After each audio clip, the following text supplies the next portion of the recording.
Saya dalu araras Abhyara sorot lintang kang kumedhap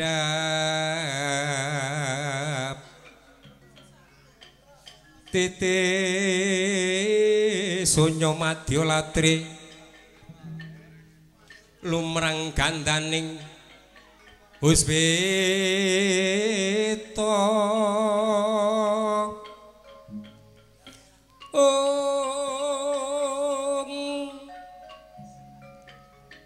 Sang Dwijawara ambrengang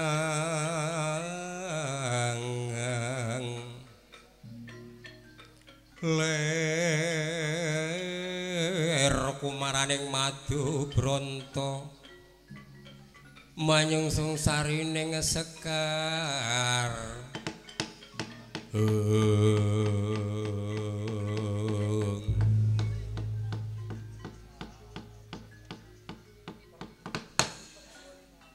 mengko to dhisik ngger putraku bocah bagus Gatotkaca yen mboten lepat kados Wa Prabu Bathara Kresna kula ngaturaken sungkem bekti kula kunjuk ya wis tak tampa ora liwat puja lumunturing pangastutenipun Wamara Gage Tampanana grawalan langgen kula mundi kados dening jejimat bekti kula Kanjeng Paman Sencaki nggih kula tampi dawa sami-sami tak sawang saka kadoan Gatotkaca ngamuk dudu sebae niki duwe karep apa kamangka kuwi calon penganten lho ngger kuwi duwe penjaluk apa kuwi duwe karep apa mongko kowe iki tak sawang dandan calon penganten lah kok ngamuk sakarepe dhewe iki duwe karep apa ngger pareng matur wonten ngersanipun Kanjeng Wa Prabu sewu lepat kula nyuwun agunging samudra pangaksami ya ora dadi apa bener luput becik lan Wamara Gage matura pancen keparestu ing pengajap kula menika dados calon penganten dhaup kalian diajeng pergiwa dumadaan wonten parepatan agung negari Ngamarta sedaya para pini sepuh para punden kempal nalika semanten Kanjeng Paman Sediwa dipun utus Kanjeng Rama supados Madukara menika nggancangaken anggenipun tata-tata badhe ngawontenaken wilujengan calon penganten nanging mboten nginten bilih negari menapa Madukara sampun wonten calon penganten nggih menika Raja Putra Ngastina ingkang dipun iring kalian Eyang Penemban Durna lajeng kula dipun wurungaken dhaup kalian diajeng pergiwa kula dipun ajar kalian Rama Werkudara kula dipun dukani dingendikaken bilih kula menika bocah kurang prihatine bocah kurang gedhe tirakate ora sudi duwe anak gawe wirange wong tuwa kula dipun pulasara lajeng kula tuh gagasan boten wonten paedahipun Gatotkaca gesang menika kula nyuwun dalaning pati mila saking menika saben wonten sela ageng kula timblis ing pengajah kula nyuwun pejah lho kuwi kleru kowe iki satriya watak kusuma kuwi aja kaya mengkono luwih-luwih kowe duwe pengajap supaya men mati ngerti ya Gatotkaca mati kuwi werna telu siji mati utama loro mati kuncara telu mati nista siji mati sampurna sing jenenge mati sampurna kuwi mau mati dikersake Gusti kang gawe urip kuwi mati sampurna akeh sing ngarani ya ki matine husnul khotimah lho kaping pindhone mati kuncara padha-padha mati ning kuncara kaya dene matine prajurit sing mati ana ing peperangan padha-padha mati dudu wayahe ning mati ning kuncara mergo mbela negara ingkang angka 3 mati nista padha-padha mati ning nista kaya dene matine wong lalu matine wong bunuh diri kaya dene sing tok tindake kuwi mau upama mati kuwi iki nista. Mingkur diwurungake kuwi ra mingkur tembung wurung sing ngurungake Dimas Sedewa merga saka Dimas Janaka nampa ngendikane Paman Durna inggih leres. Gemono ngendikane para pini sepuh siji pesthi loro jodho telu kabegjan. Kuwi menungsa lumrah ming bisa ngrencana. Keletono gunung kalingono gunung keletono segara yen kuwi pergiwa jodhomu bisa dhaup asrolumiat. Ning yen pergiwa ki dudu jodhomu senajan Tokari Mondong bebasane ora bisa dhaup. Nak ming ana tembung Gatotkaca calon panganten saka Jodipati diwurungake kuwi durung tentu kowe iki wurung isih bisa dhaup. Contoh Punwa nalika dhaup karo wakmu Jembawati Rukmini Setyabama.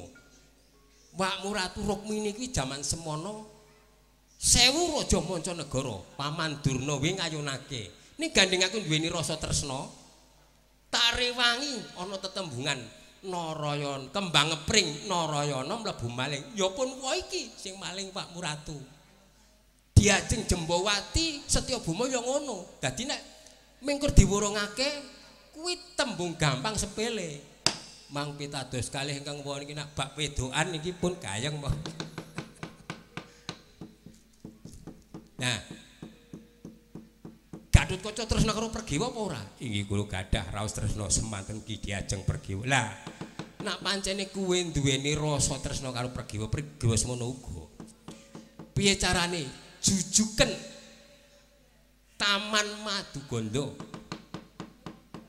Ditanting Pergiwa tresna apa ora? Yen pancen duweni tresna, sebaya mati, sebaya mukti.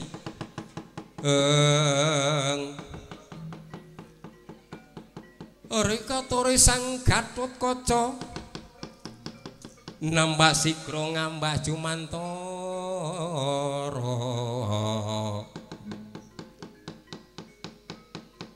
mulat barisaning Kurawa gembung pating galundung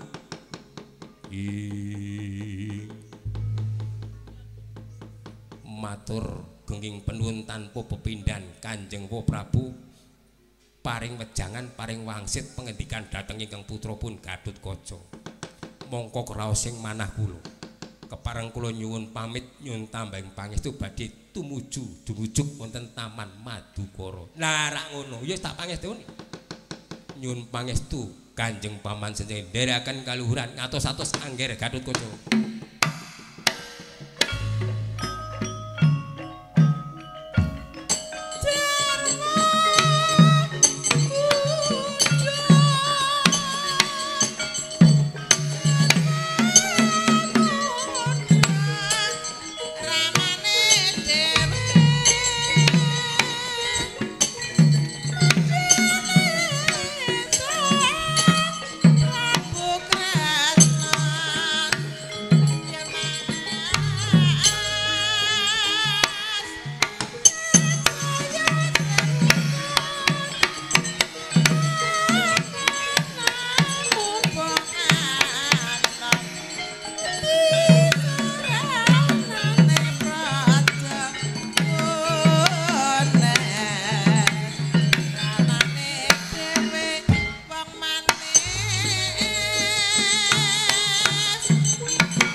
Kayon katiuping angin Sumia gandaning karenyan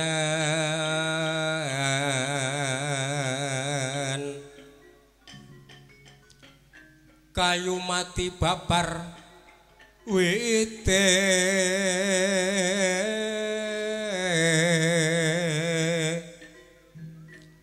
marep jonggo linangis raya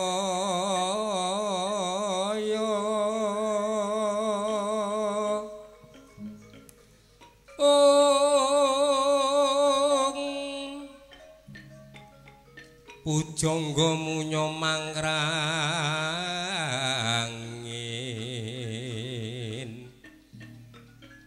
ler kumaraning madu bronto manyung sensarining sekar kumaraning madu bronto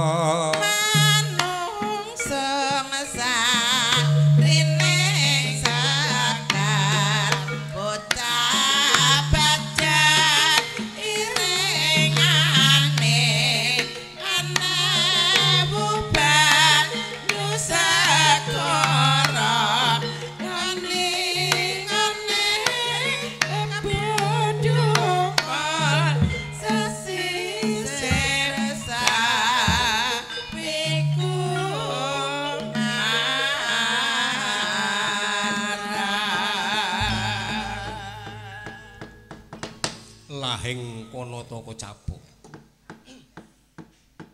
sak pengkerira Raden Gatotkaca arsa tumuju dhateng Taman Madugondo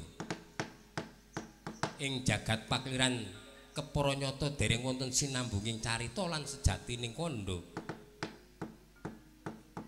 mulating geganaku medhaping Kartika kadya layap luyuping netra kang arsa nendra binarung kekidunganing Madyalati kang saya tambah ngelangun ketingal sepo sepi sepen kesaru jumudule sang Panjerina kang katon hangelela ndungkap ing mangsa kala ngancik wancine gara-gara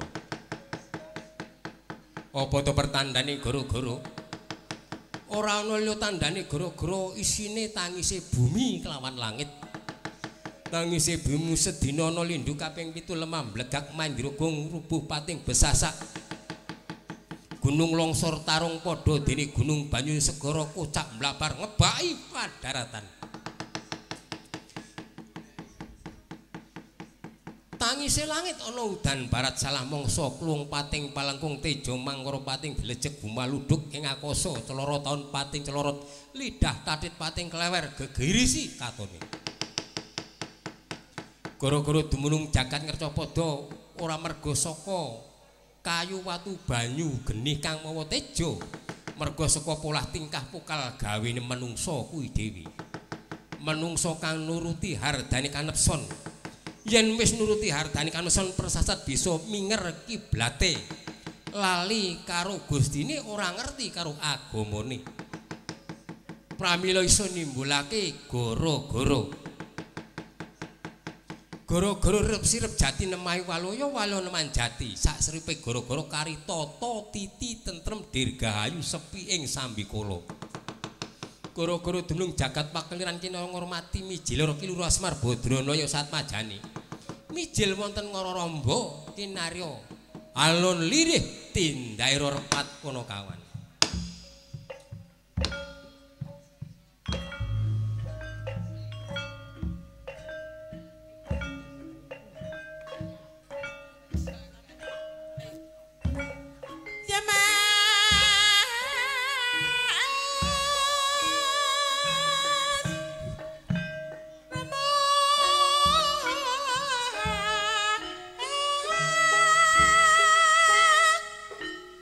Saji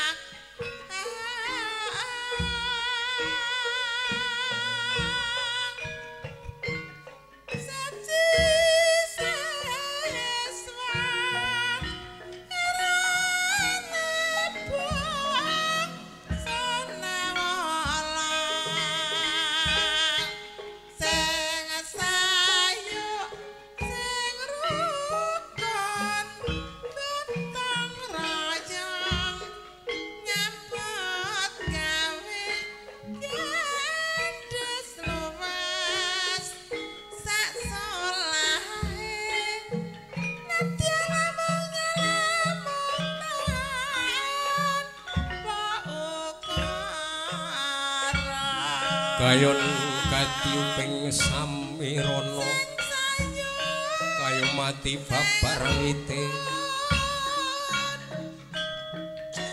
marang ujung gulinangis raya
jam loro Petruk metu wah tak kebut wiwit sore mau wah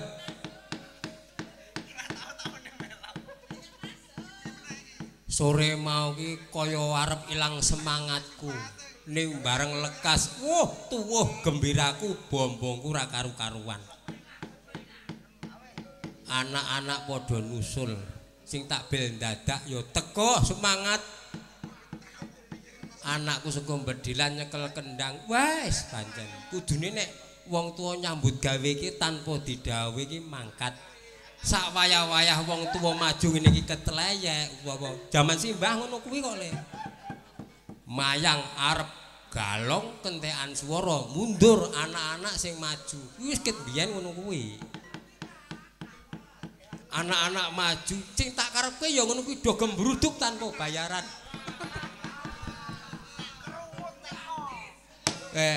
Ora ngira babar pisan bombong tenan bengi iki aku.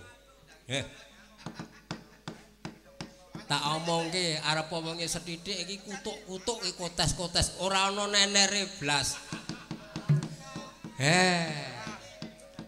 Wong nabo ming selip sak wong ngegonge ya kacau. Aduh wis wonge cumpen ora teko. Bah wis ge awake ora patek siat-sisan. Waduh wis. Ngantek panitia iki tak wene kurtingan, panitia ngomong karo aku nalika semono. Jam 4 kudu rampung lho. Tak kae kurtingan, jam 3 tak bubarke. Masuk. Bener. Wah, nek saiki iki Pak Supar iki pemerhati wayang ya penggemar wayang ya jam 3 seni. Dibubarke sing cuma ya gregesin. Wes. Matur sembah nuwun. Le ngengen-ngengen pirang-pirang dina, pirang-pirang bulan nganti sing bonangke meh lali. Lah saking suwene le ngomongi Pak Saripin.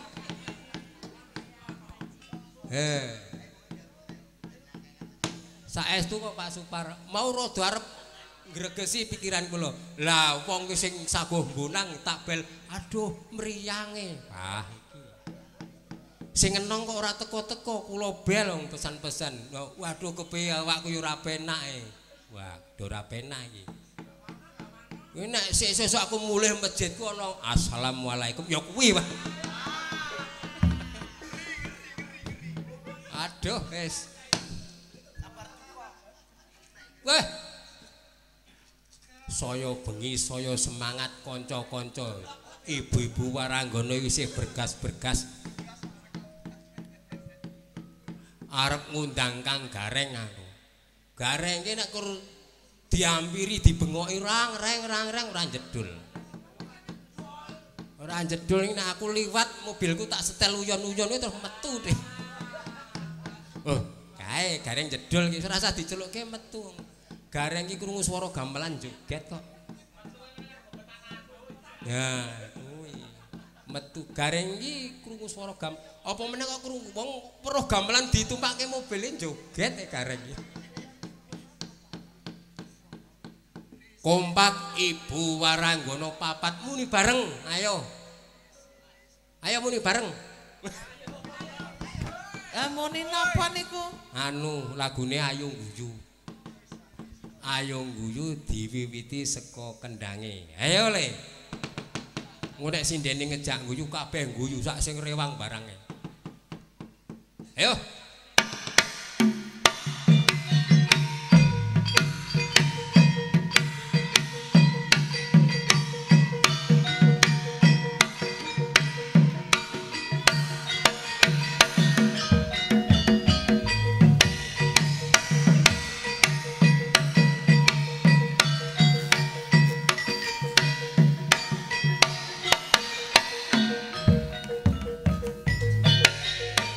Rengat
Gareng ro Bagonge rak njul metu krungu dolanan ayo ngguyu. Wah, jan wis.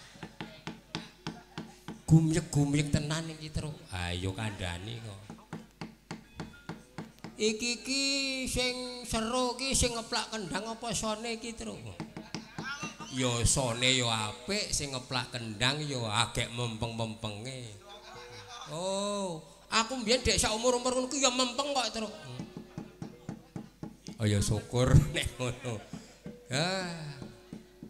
Piye kabare Kang Gareng suwe ra ketemu? Wah ya sehat, Truk. Ya syukur, slamet ra ono lan sawiji apa.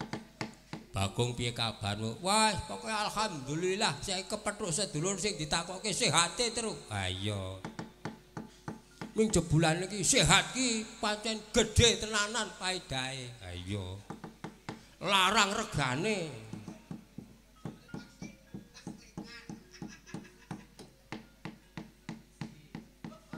Kabeh padha nglumpuk. Sing ngrokok lembak menyan ki sapa iki? Matur sembah nuwun. Mundi dawuh ingkang kagungan dalem tak baleni meneh. Nalika semono sowan ana ngomahku. Kang isine ya kuwi mau. Gelar budaya seni adiluhung tinggalane kakek moyange dhewe.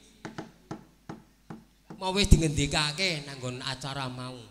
Wayang ki viral agek diharamke harus dimusnahkan.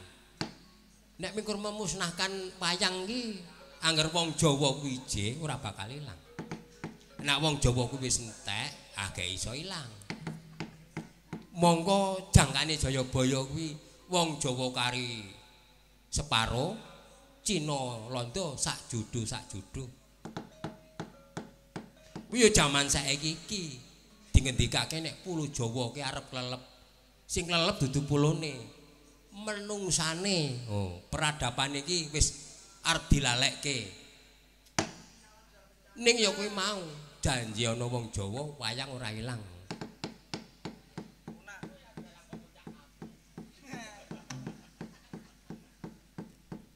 Para peneliti wis do ngendikake wong Indonesia ki sing pinter gawe gamelan saka prunggu ki wis diusung nang Amerika zaman penjajah biyen.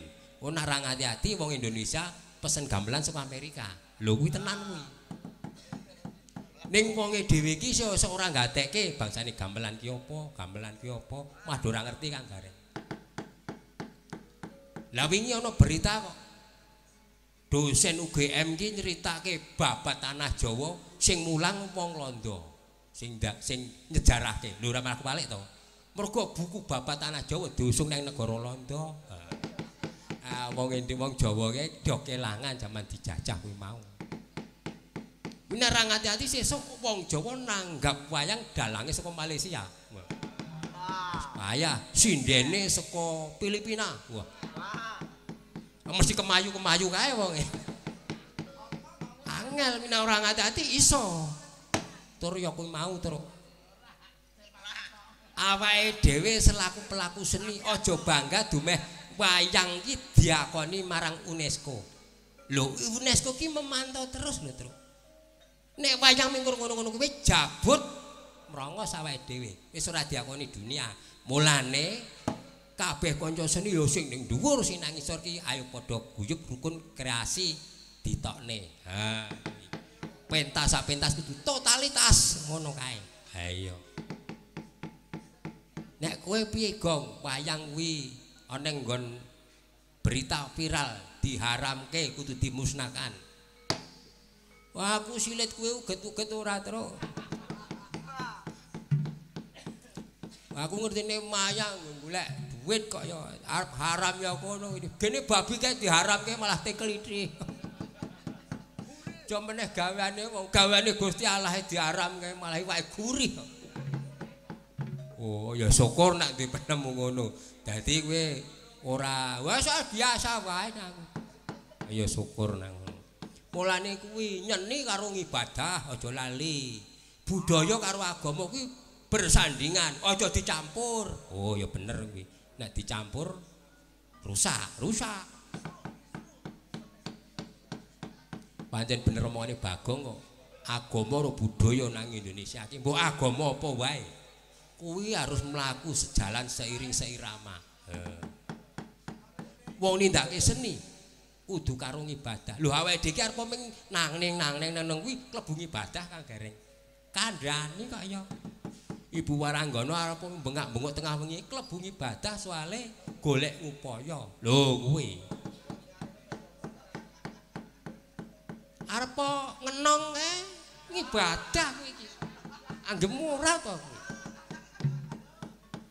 Wong jenenge ibadah ki ora kudu bathuk ireng sarunge cingkrang iki ora, Tru. Nah dipikir bathuke sing enong kuwi. Kok malah bathuk-bathuke sing enong. Matur sembah nuwun. Niki wonten pundutan saking kula wacane. Nyuwun lagu Gubuk Asmara kalih Padang Podang Kuning. Oh, niki Gubuk Asmara kalih Podang Kuning. Ingkang pundhut menika. Oh, Saipul Bet. Nggih. Podang Kuning kalih Gubuk Asmara. Wah, iki pancen lagu iki agek nganu kok iki. Nyuwun suwantenipun sinten niki, Pak? Ah, Mbak Nopi sing dijaluk. Aku ngebel sinden ki ukur pesanan-pesanan. Sinden iki kudu kae lho. Ya tak belke. Sinden iki kudu kae. Ya tak belke. Aku ming sak delmo ngebel-ngebel niku mau. Tak pesen-pesenke kae. Sing tanggung jawab Pak Saripin.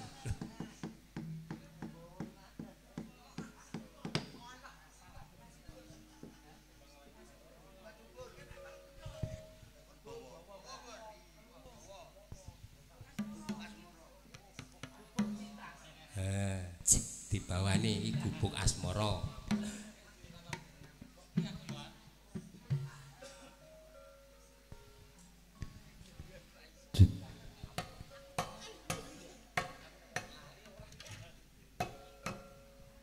Sing Gubuk Asmara sing ping pindhone Podang Kuning. Nyingkar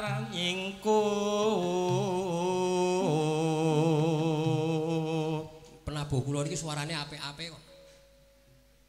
Wiwitane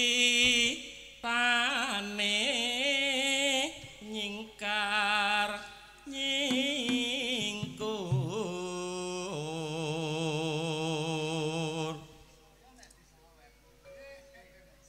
lingsem yen kemutan